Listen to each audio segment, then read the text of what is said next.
Hello, and welcome to this panel discussion on the high-tech future of sustainable fisheries. I'm Hal Hodson. I'm a technology correspondent with The Economist in London, and I'm joined today by four excellent, very experienced panelists to discuss putting sensors in the seas to track the fish. We've got Alistair Douglas, who is the founder of Eachmile Technologies. Hello, Alistair. We've got Kristjan Davidsson, who's the chairman of BRIM.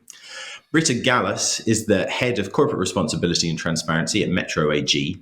And Michel Kaiser is chief scientist and professor of fisheries and conservation at Heriot-Watt University. Now, welcome all. Thank you very much for joining us. To get us going, it would be great if you could just tell us a little bit about yourselves, about your company, and maybe sort of start an answer to the question of, well, why are we talking about this anyway? Why are we talking about high-tech fisheries? What does that mean, and why is there any need to do it? And to kick us off, maybe Britta, if you would start, that'd be great. Yes, thank you, Hal. Well, I work for Metro AG, which is a wholesale company, an international company represented in 34 countries. And fish and seafood is really a USP for us. We are serving restaurants who want to have and who expect extra fresh fish and sustainable fish. And we want to offer them that really in a sustainable manner, which means we want to protect the resource also for future generations. So we sell around 200,000 tons of fish in a year. And as I said, we have to protect this resource. And therefore, I think the topic is of utmost importance for us, and we should talk about it. And I would also love to talk about traceability in this area. Brilliant, Britta, thank you. Alistair, let's hear from you. Yeah, I'm Alistair Douglas from Eachmile Technologies. We're tackling the traceability challenge. Traceability seems quite boring. It's just the ability to trace a product back in a supply chain to its origins, to its source. But if we can't do that, we can't identify, verify, and reward responsible and sustainable production. So it's absolutely critical that we achieve traceability, not just in seafood supply chains, but in all supply chains. In fact, there was a study by Standard Chartered Bank that shows that only 6% of firms have visibility in their supply chain, which rings alarm bells, really, that if that's the case, then how can all these claims of sustainability and responsibility be true? So we are building out systems using blockchain technologies and incentives to try and get back to that first mile in developing nations, where more than, say, 95% of our seafood is produced by more than 95% of the fishers and the farmers in the world. Great, gotcha. There'll be plenty to talk about between you and Britta then. Kristjan, please introduce yourself, say a little bit about yourself and why we're here. Yeah, I work as chairman for one of the biggest fishing companies in Iceland named BRIM, and I'm as well a member of the board of trustees for the Marine Stewardship Council. For me, as an ex-fisherman and descendant of a fisherwoman that was rowing to the fields 100 years ago, and now turned businessman, it's very interesting to discuss the technological progress that is helping us to advance the sustainability issue, including then, of course, as a natural part, the traceability.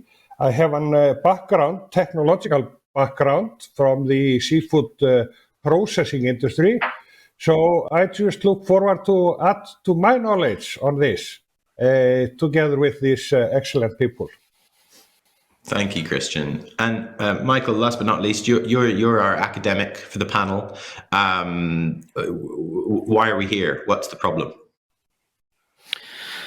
So, in order to have sustainable fisheries going forward into the future, it's absolutely critical that they're well managed. And we know that the world's well-managed fisheries are those which are undoubtedly sustainable, and just under 20% of the world's fisheries are certified as sustainable to date.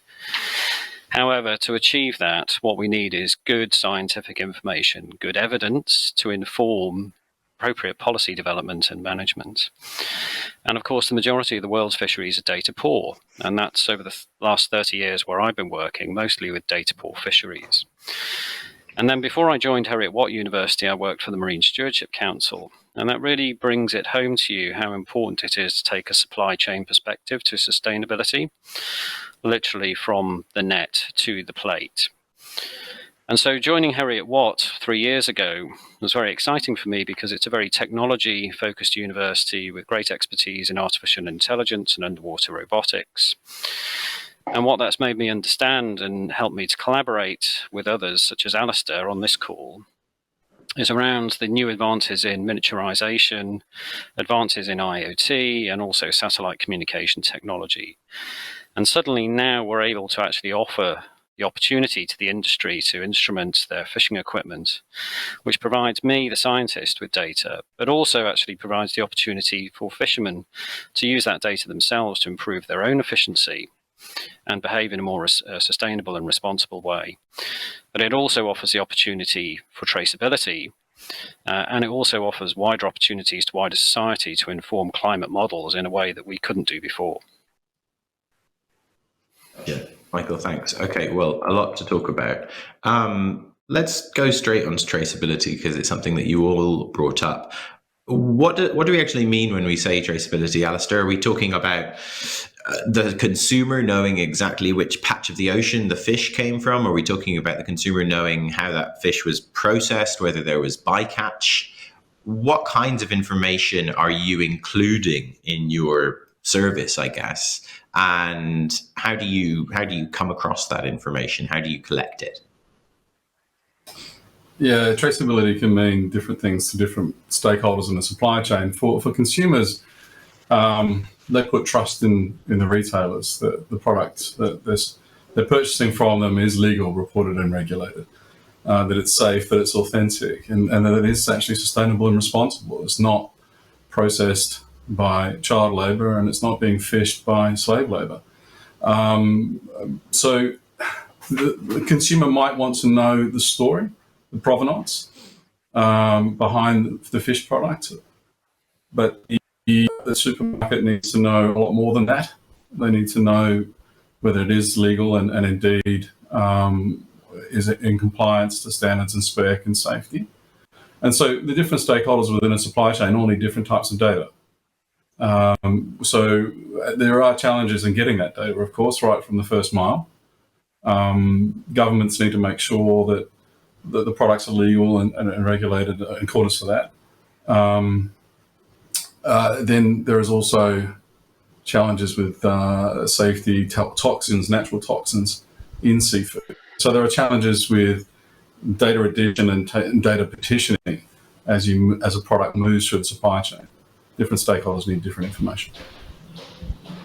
Yeah, let's come to you on that, Britta. I remember a story a source told me, a man who sold paper products in Hong Kong, and he said, and this is just apocryphal, but he said that, the whole paper verification sustainable source game is just that. It's a game. It's kind of a shell game of spreadsheets being handed around saying that this is sustainable and there's not really anyone able to trace it back. How do you deal with that verifiability problem? How do you handle that? How do you think about that?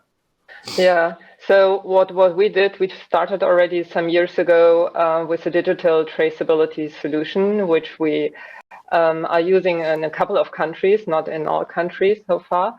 And this, we have so many transactions a day, so we said we need a digital solution, and instead of a only paper-based system. So we started with that, and we are asking our suppliers to provide us with information about the origin and provenance of the fish, how it was caught, and a lot of more information. And they do have the possibility to, let's say, feed it in a system. And then we do have the possibility to show it to our customers, so to make it transparent. But indeed, there are challenges. It only makes sense if you have accurate and complete data, to what's in the system can be shared with customers, what's not in cannot be shared. So this is what we're working on. let's say, completing the data, assuring the accuracy of the data.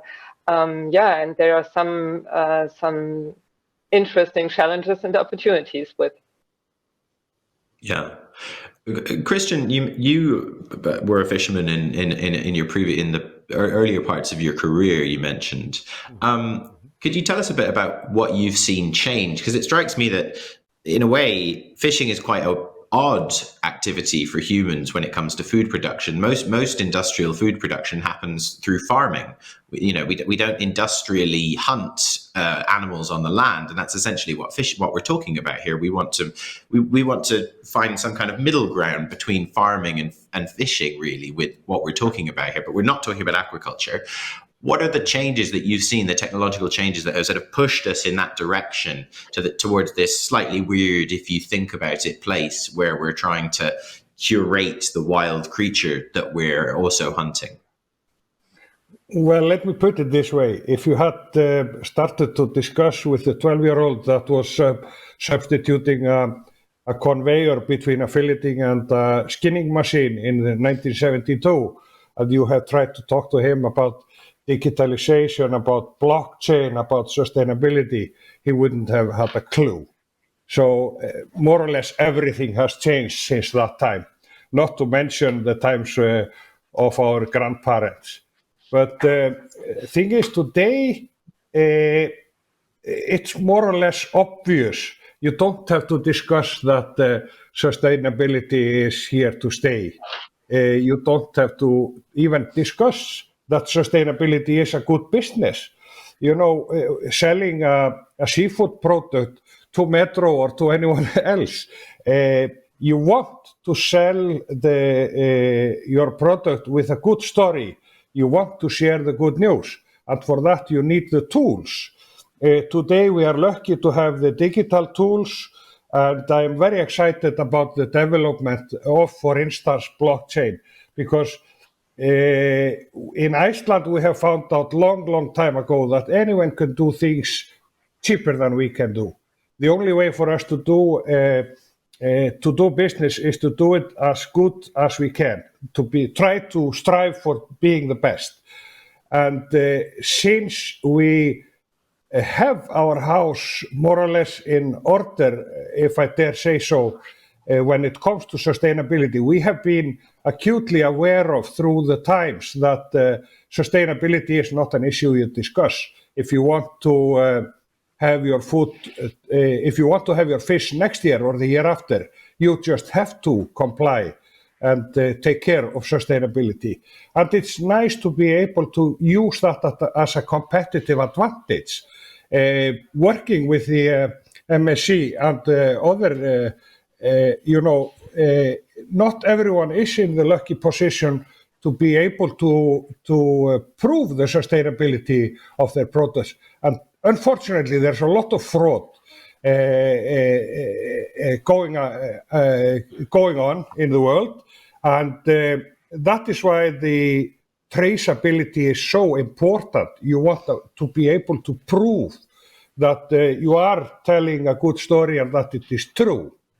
So, but back to your basic question, everything has changed in a very short time span, and it needed to change. And we are very happy to participate and advance that change.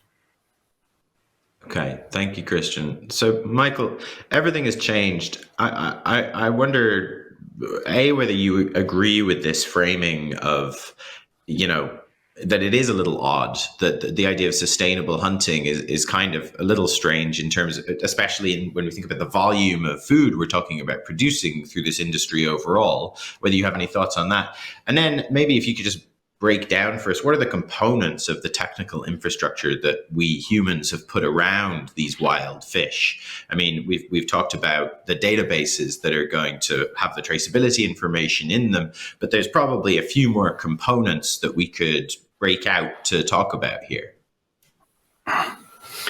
So when you have well-managed fisheries, there's probably nothing more sustainable than a sustainable wild capture fishery. And when you compare that to land-based production, of course, what you have to remember, wild capture fisheries don't involve the use of pesticides, they don't involve the use of any inputs in terms of fertilizers, and they don't create the other environmental impacts that agricultural activities have had over many years, as we know. So potentially, it's a really good sustainability story, but of course, it's getting the balance right between how much we harvest and how much we leave in the sea. And Kristjan, highlighted this very nicely himself. So sustainability is in the business interest of fishermen. That's quite clear. What the role of traceability is fundamentally important to ensure that fishermen that participate in sustainable practices get the recognition. But I think the other aspect of traceability is it provides us with a hitherto perhaps unrealized opportunity. So at the moment, most blockchain systems only start at the quayside. In other words, when the fishing vessel unloads its catch, and then the catch finds its way into the processing sector. Now, there may be some other entities, like, for example, Britta's organization, which actually take traceability further out to sea. But in the majority of cases, we don't have the insight into exactly where each catch, toe by toe, of each fishing deployment actually occurs. Now, I'm not interested as a scientist in spying on the fishermen necessarily. That's critical information in order to inform stock assessment. And it's information that we don't have as scientists. And no government around the world could afford to collect information at that resolution. And of course, the better informed you are, the more accurate the advice you can give, the less likely you are to make errors. So there's a real incentive actually to start exploiting this opportunity by fitting technologies to fishing gear so that we have better intelligence. But also that intelligence is a fundamentally important use to the fishing industry themselves because, and Kristjan will tell me already, I'm sure, that the more sophisticated fishing companies already collect this information for their own use, but many haven't realized the opportunity. And of course, if you can improve your efficiency, you can reduce your carbon footprint, you can reduce your other environmental impacts on the marine environment by targeting your fishing in a way that reduces the time you spend at sea. So there's a huge opportunity here.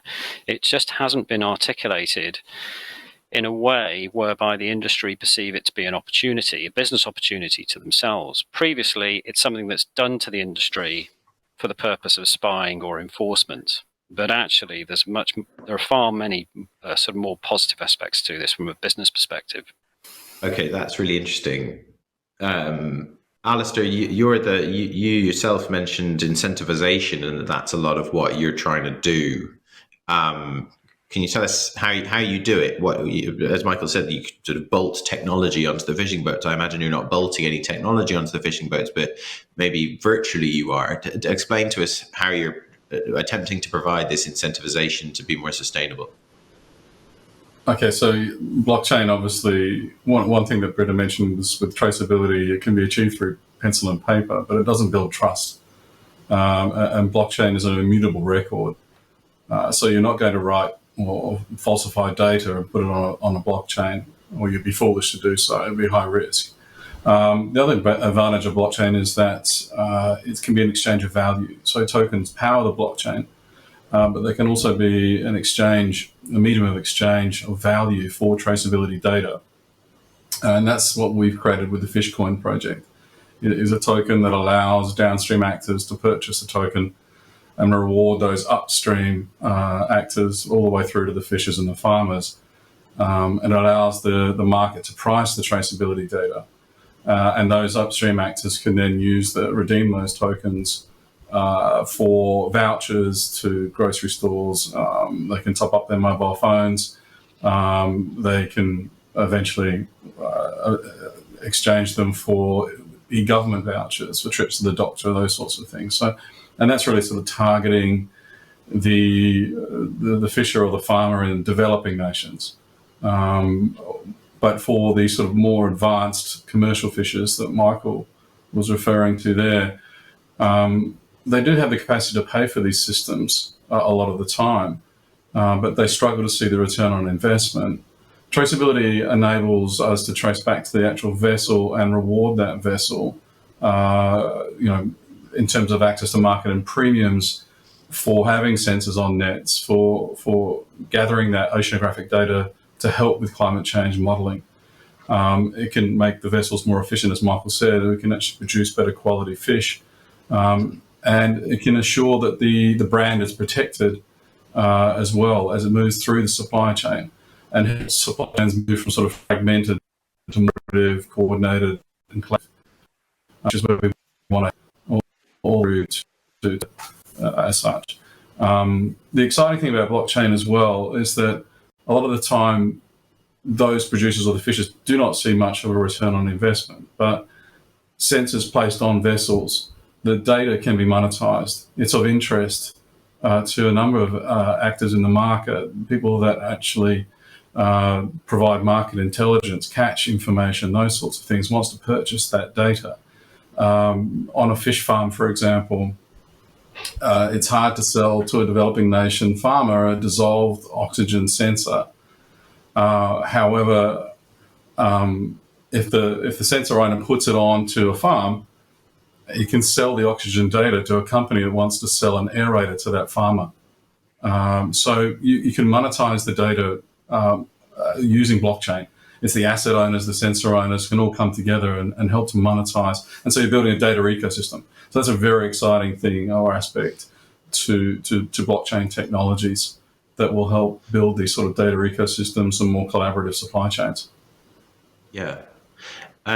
Britta, you mentioned right at the top that sort of, it sounded like what you were saying, that restaurants and consumers now just kind of expect sustainability by default. They don't want to eat fish that sort of has some kind of environmental degradation attached to it and will be upset if they find out that they are. Is there a little bit of a perception issue or a branding issue with what we're talking about here? Because we're essentially talking about hyper efficient, high tech fishing that just goes and gets exactly the fish that is sustainable to get and no more, and brings it back to the plate. And sometimes when I've had conversations with friends about that kind of high tech fishing, it makes them a little uncomfortable. I think that in my friends' heads, maybe there's a sense that sustainable fishing means, a nice old man with a net in a rowboat, and not a gigantic bristling with sensors machine that just hyper efficiently grabs the fish and goes back to port. Do you think about that perception problem? Is that am I onto something there? Yes, might be. So I think there's a huge variety. It can be from a single boat to a high-tech industry. And this is maybe one of the challenges, because if we say we want to have sustainable fish, it must be, let's say, it must be appropriate and available for all the various possibilities. And what I want to mention, so we are not using blockchain. We are using an EPCIS standard, but it's also immutable. The data we are looking for and the data in the system. The important thing is that I think to have this collaborative approach in the whole supply chain is that we work with standards and that we agree on, let's say, a set of data we want to exchange, and also that we allow interoperability between the different systems. So I think this is also a very important aspect, let's say, to meet the expectations at the end of the customers, right? So to offer them sustainable fish and to provide them with the necessary information. And it doesn't matter whether it is one single boat or whether it's in high-tech industry. So we have to find solutions, I think, for all the different ways to catch fish. And here I would also, maybe Kristjan has also here some ideas and some information how this can work, or Alistair, how we can really assure this technology also on a vessel level, because we are asking our suppliers, please provide us with the information, and they provide us with the information. Definitely they do have different ways to upload information depending on their capabilities, so we are flexible there. But anyway, suppliers, we are depending on the information we receive from the suppliers. Got it. Thank you, Britta. Kristjan, I was going to come to you next anyway. I wanted to ask, could you give us some examples of some of the more high-tech outfits that are in the Icelandic fleet, or really whichever fleets you're familiar with, maybe just to drill into a little of the detail of what they're actually doing that's clever, that's innovative, that's about, taking this fish and no other fish. Tell us a bit about how that's working at the moment. I was actually thinking of an example, which I will give you in a minute. I first just want to address what Britta said. We all like the idea of the romantic picture of a small boat with a man or a woman nowadays, hand jigging the fish inside the boat, and it looks all very romantic.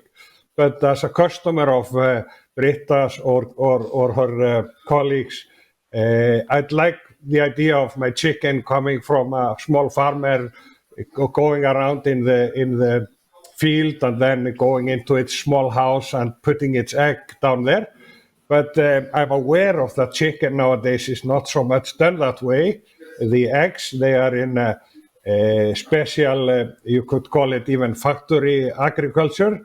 But I demand that factory documents that they are treating the chickens in a humane way, if I can say so, and that they are giving them enough space to live without harm or without pain, and so on and so forth. The fisheries, they go by the same. We actually have these kind of fishermen, but they are not all that much into digital and blockchain, I'm afraid. I don't think they are going to feed the big masses. We do have very effective big factory vessels, but at the same time we are securing that they are fishing on a sustainably managed resource, that the crew is treated in a good manner, that they have good working conditions, that the quality of the fish is taken care of, and we are trying to do it effectively. We are actually doing to think about the return on investment, and the sustainability issue really gives you a return on investment because it opens your doors to the market.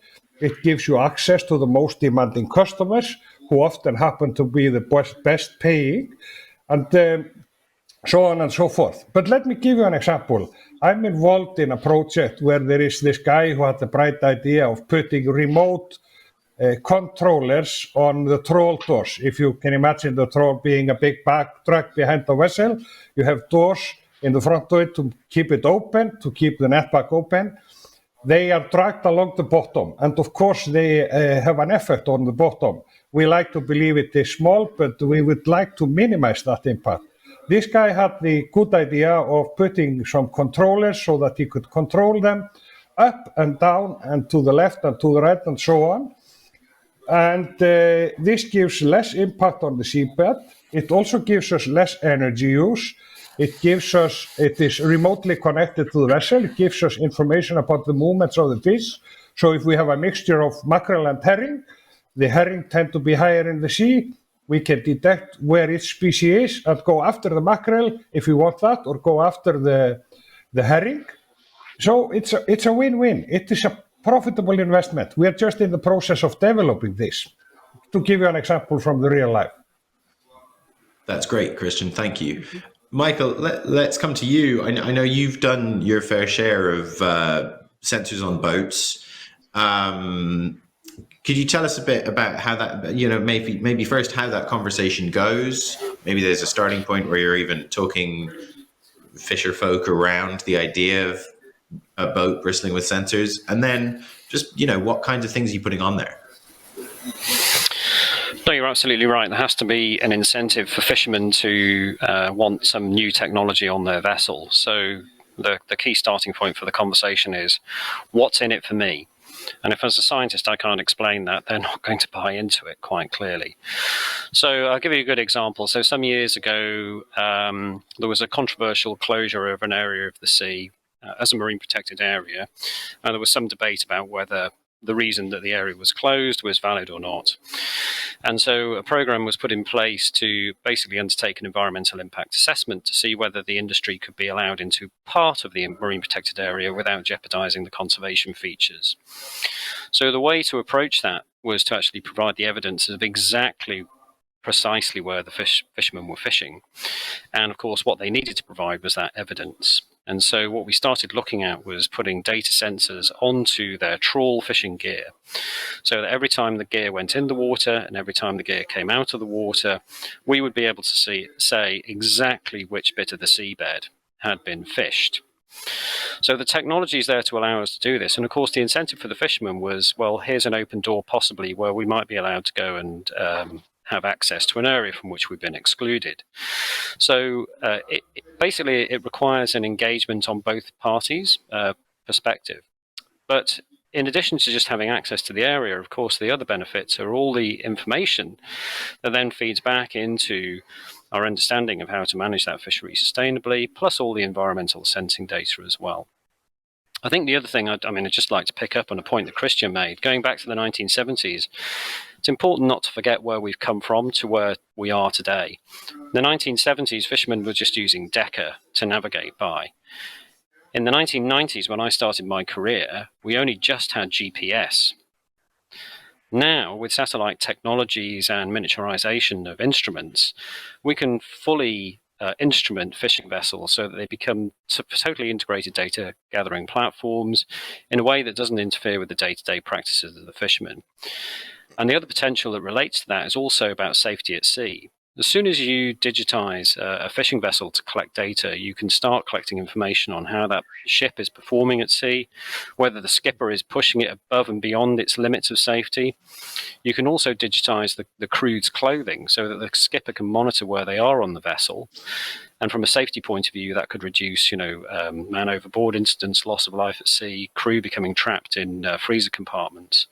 So we're having really interesting discussions, for example, with Lloyd's as a maritime insurance group, because their aspect on this is about human welfare and safety. So the potential is just exponential, really, and that's all because of where we come with the technology that's available today. Yeah, there's a lot going on.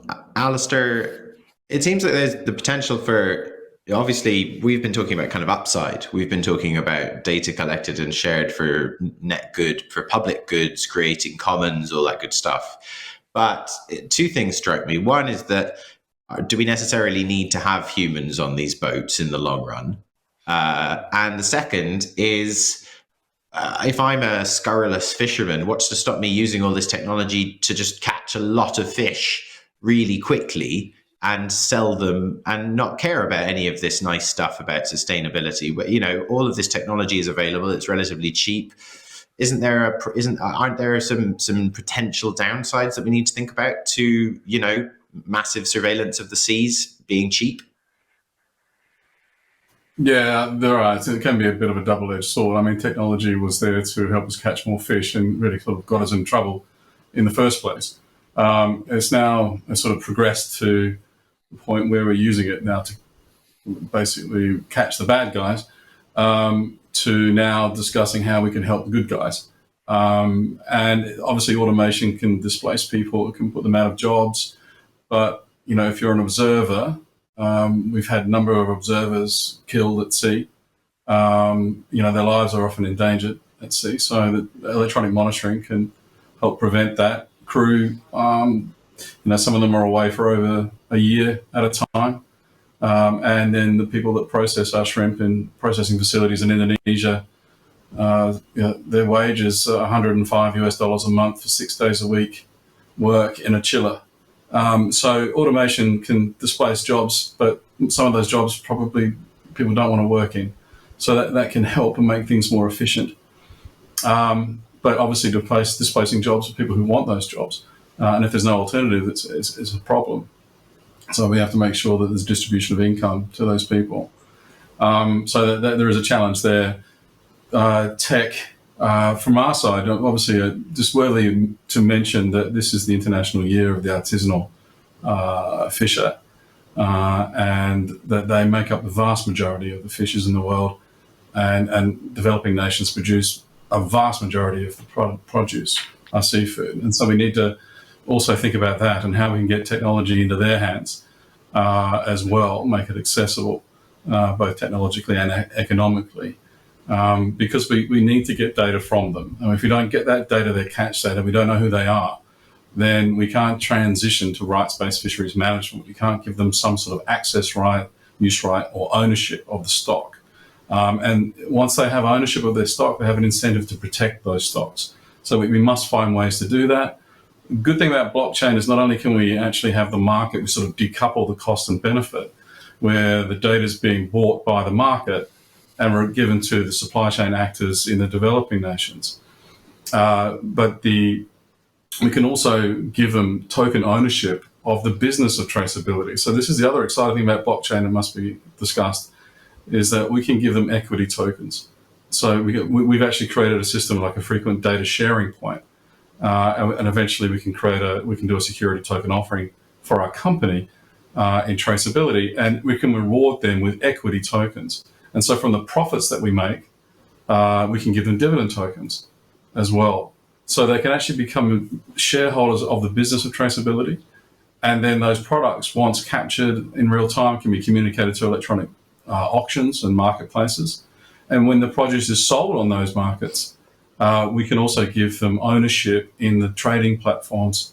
So this is really truly inclusive business models that we can transition to, that we need to explore. I see Kristjan's putting up his hand, so we've got hands going up. We've got hands going up all over the place, which is great. We're also running low on time.